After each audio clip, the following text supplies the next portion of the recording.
বড় জয়, নতুন মৌসুম শুরু বার্সেলোনার, জিতেছে ম্যান সিটি, পিএসজি। লিভারপুলের পশ্চাৎজিত ড্র।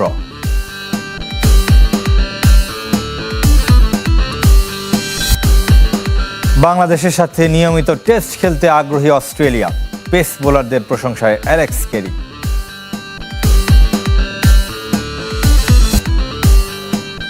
ইনফান্তিনোকে নিজে থেকে সরে যাওয়ার হুঁশিয়ারি উয়েফা সভাপতি সেফেরিনের, হতে চান না ফিফার অভিভাবক।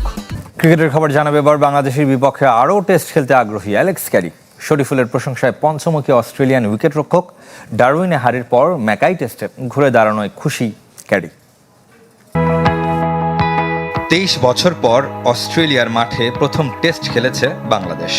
কারণটা সবার জানা, টাইগারদের শক্ত প্রতিদ্বন্দ্বী মনে করেনি অজিরা। সঙ্গে আর্থিকভাবে লাভবান না হওয়ার ইস্যু তো আছেই। কিন্তু এক ডারউইন টেস্ট আমূল বদলে দিয়েছে দৃশ্যপট। একদিকে সাবেক বর্তমান অস্ট্রেলিয়ানদের প্রশংসায় ভেসেছেন হাসান মাহমুদ, মিরাজ, নাজমুল শান্তরা। অন্যদিকে অস্ট্রেলিয়ান ক্রিকেট প্রেমীদের আগ্রহ বেড়েছে বাংলাদেশকে নিয়ে। তাই তো ম্যাকাইয়ে সোল্ড আউট ছিল প্রথম দিনের টিকিট। লাল বলে অস্ট্রেলিয়া, এমনকি পুরো ক্রিকেট বিশ্বকে শক্ত বার্তা দিতে পেরেছে বাংলাদেশ। সোমবার সংবাদ সম্মেলনে অ্যালেক্স ক্যারির কথায় যা স্পষ্ট। দারুণ প্রতিদ্বন্দ্বিতাপূর্ণ সিরিজ ছিল, সবার মাঝে ভালো করার স্পিরিট ছিল। আশা করছি সামনে বাংলাদেশের বিপক্ষে আরও টেস্ট ম্যাচ হবে। আমরা তাদের বিরুদ্ধে আরও বেশি সিরিজ খেলতে পছন্দ করব। এছাড়া ম্যাচ শেষে তাদের সাথে দারুণভাবে আলাপ করতে পেরেও বেশ ভালো লেগেছে। ব্যাটারদের ব্যর্থতায় দুদিনেই শেষ হয়েছে ম্যাকাই টেস্ট। তবে এ ম্যাচেও প্রাপ্তির খাতা শূন্য নয় টাইগারদের।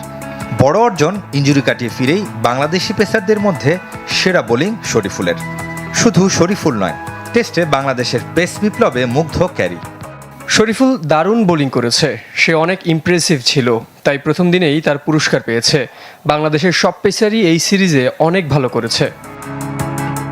দু টেস্টের সিরিজ, তবে অস্ট্রেলিয়া সফরে বাংলাদেশের অভিজ্ঞতার ঝুলি সমৃদ্ধ।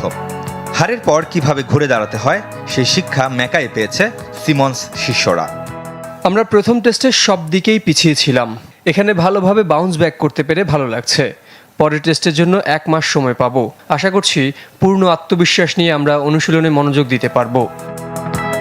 ঘরের মাঠে অক্টোবর-নভেম্বরে ওয়েস্ট ইন্ডিজের বিপক্ষে টেস্ট চ্যাম্পিয়নশিপের ম্যাচ আছে বাংলাদেশের।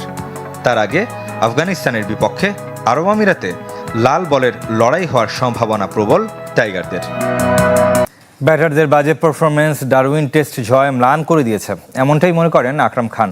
দলের অভিজ্ঞ আর তরুণ ক্রিকেটারদের মধ্যে কোনো পার্থক্য পান না বাংলাদেশের সাবেক অধিনায়ক। লিটনের 0 রানের হ্যাট্রিকে হতাশ আকরাম খান। অঘটন কোনটা, ডারউইন নাকি ম্যাকাই টেস্ট? দুই ম্যাচে টাইগারদের পারফরমেন্স একেবারে বিপরীত। বিশ্ব ক্রিকেট থেকে যতটা সুনাম কুড়িয়েছিল বাংলাদেশ, তার কতটুকু আর অবশিষ্ট আছে? 23 বছর আগে যা হয়নি, 2026-এ এসে তাই হলো। প্রথমবার মাত্র 2 দিনে টেস্ট হারল টাইগাররা। ফল যাই হোক, অন্তত লড়াই করার মানসিকতা দেখতে চেয়েছিলেন বাংলাদেশের সাবেক অধিনায়ক আকরাম খান। এইরকম হবে এটা আমি চিন্তা করিনি। 2 দিনের মধ্যে, ইনফ্যাক্ট 2 দিন শেষও হয়নি, খেলাটা যে শেষ হয়ে যাবে। তো আসলে এই পারফরমেন্সে কিন্তু প্রথম টেস্টে যে আমরা পারফরমেন্স করেছি ওটাকে ম্লান করে দিলাম আর কি।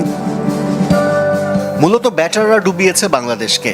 আকরাম খানের কাঠগড়ায় দলের অভিজ্ঞ ক্রিকেটাররা। মুশফিকুর রহিম, মুমিনুলদের কাছে আরও দায়িত্বশীল ব্যাটিং প্রত্যাশা করেছিলেন তিনি।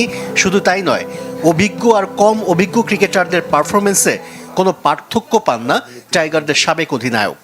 সিনিয়ররা যদি ধারাবাহিকতা বজায় রাখতে না পারে, তো জুনিয়রদের তো আপনার স্বাভাবিকভাবে ওই সুযোগটা কম, যেহেতু আপনার এক্সপিরিয়েন্স কম। তো এখানে দেখা যাচ্ছে যারা এক্সপিরিয়েন্স কম ওরাও যা করছে, যাদের এক্সপিরিয়েন্স আছে তারাও কিন্তু সেম কাজটা করছে। সবচেয়ে বেশি হতাশ করেছেন লিটন দাস। 2 টেস্টে 3 ইনিংসে ব্যাট করার সুযোগ পেয়েছিলেন এই উইকেট রক্ষক ব্যাটার।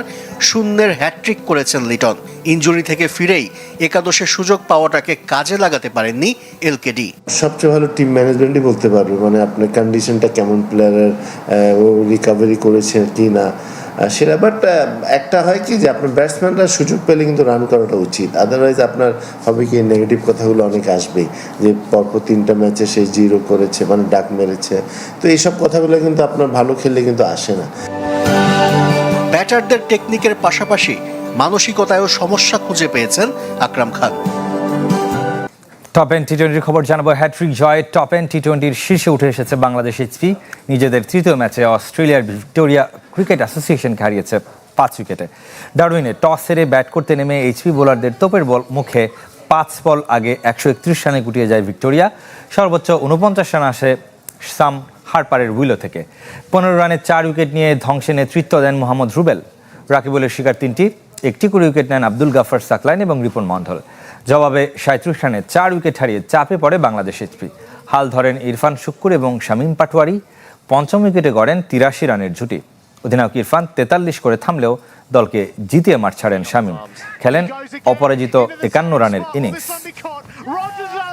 পাকিস্তানের বিশ্বকাপ জয়ী অধিনায়ক ইমরান খানের জন্য আবারও সরব সাবেকরা। আন্তর্জাতিক ক্রিকেটের সাবেক 21 অধিনায়ক দেশটির প্রধানমন্ত্রী শাহবাজ শরীফকে চিঠি দিয়েছেন। ইমরান খানকে উন্নত চিকিৎসা দেওয়া সহ 3টি দাবি তাদের। প্রতি সপ্তাহে পারিবারিক সাক্ষাৎ এবং ব্যক্তিগত চিকিৎসকের অধীনে মেডিকেল বোর্ড গঠন করে তার সুপারিশ দ্রুত বাস্তবায়নের আহ্বান সাবেকদের। নাসির হুসাইন, সুনীল গাভাস্কার, অর্জুনা রানাতুঙ্গাদের স্বাক্ষরিত চিঠিতে উল্লেখ করা হয়, পাকিস্তানের সুপ্রিম কোর্ট নির্দেশ দিয়েছিল ব্যক্তিগত চিকিৎসক ও তার বোন উজমা খানের অধীনে স্বাস্থ্য পরীক্ষা করা হবে, কিন্তু আদালতের নির্দেশনার বাস্তবায়ন হয়নি বলে অভিযোগ ইমরান খানের পরিবারের। পদক নয়, অংশগ্রহণই বড় কথা, এই চিন্তা বাদ দিয়ে সাফল্যের সন্ধানে হাঁটার নির্দেশ দিয়েছেন ক্রীড়া প্রতিমন্ত্রী। গেমসগুলোতে বিদেশ সফরে ফেডারেশন কর্তাদের আধিক্য আর প্রভাব কমিয়ে ক্রীড়াবিদ এবং কোচদের গুরুত্ব দেওয়ার নির্দেশও দিয়েছেন তিনি। গতকাল এশিয়ান গেমসগামী 22 ফেডারেশন কর্তার সাথে মত বিনিময়ে কড়া বার্তা দিয়েছেন আমিনুল হক। কোনো ফেডারেশন থেকে পদকের প্রতিশ্রুতি অবশ্য মেলেনি। সদ্য সংস্কার হওয়া জাতীয় ক্রীড়া পরিষদের কনফারেন্স রুমে এশিয়ান গেমসগামী 22 ফেডারেশনের কর্তাদের সাথে ক্রীড়া প্রতিমন্ত্রীর মত বিনিময়। সময় বয়ে যায়, বদলে যায় অনেক কিছুই, শুধু পরিবর্তনের হাওয়া লাগে না কমনওয়েলথ এশিয়ান গেমসের মতো আন্তর্জাতিক ইভেন্টের ফলে। সবশেষ 2018 সালে কমনওয়েলথ গেমসে পদক জিতেছিল লাল সবুজের প্রতিনিধিরা এশিয়ান গেমসে 2022-এ। যদিও 2টি ব্রোঞ্জই এসেছিল ক্রিকেট থেকে, কিন্তু মূল ডিসিপ্লিনগুলোর অগ্রগতি কি? অগ্রগতি না থাকলেও থেমে নেই বিদেশ সফর। এবার এশিয়ান গেমসে যাচ্ছেন 250-এর বেশি ক্রীড়াবিদ, কোচ, কর্মকর্তা। কখনো কখনো প্রকৃত কোচকে সরিয়ে কর্তাদের কোচ হয়ে চলে যাবার নজিরও আছে। রোববারের সভায় জুডো, উশু, ব্যাডমিন্টনের মতো ডিসিপ্লিনে এমন চিত্র নিজেই খুঁজে বের করেছেন ক্রীড়া প্রতিমন্ত্রী। কোচ বানাইলে তো যে কোনো কাউকে বানানো যায়, বাট আমরা এই বানানোর এই ধারা থেকে সরে আসতে চাই। আমি শেফার সাহেবের কাছে অনুরোধ করবো যে আমাদের সভাপতি এবং সাধারণ সম্পাদকের সাথে কথা বলে ওনারা একজন অফিসিয়াল যাবে, একজন কোচ যারা এই খেলোয়াড়দেরকে ট্রেনার হিসেবে যারা বিগত সময় ট্রেনিং করিয়েছেন সেখান থেকে একজন কোচ নিয়োগ